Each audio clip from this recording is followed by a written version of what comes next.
Nipo na nyumba mbili zinauzwa, ni maeneo ya Sinza. Ukubwa wa eneo ni square meters 450.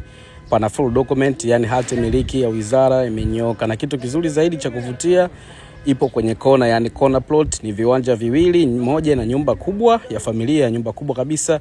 Na hii nyingine kuna eneo imepangishwa, kuna watu wa daycare. Ni Sinza, sehemu nzuri sana, karibu sana barabara na mitaa yake imenyooka mno. Unaweza kuvunja tajiri yangu ukafanya uwekezaji wowote. Apartment ni uwekezaji bora zaidi, lakini pia unaweza kaweka showroom ya magari, warehouse, chochote ambacho tunataka kuweka hapa ni fresh kabisa. Nyumba ya kuishi fresh mno. Na hapa tuna nyumba ile ya pili ya pembeni, ipo kwa staili hii hapa. Panauzwa bei ya Tanzania ya shilingi milioni 480 mazungumzo. Milioni 480 mazungumzo. Karibuni sana matajiri, mje mwekeze Sinza. Ni sehemu nzuri sana kwa ajili ya uwekezaji. Neighborhood safi kabisa, mtaa mkubwa mpana wa Kishua. Karibuni.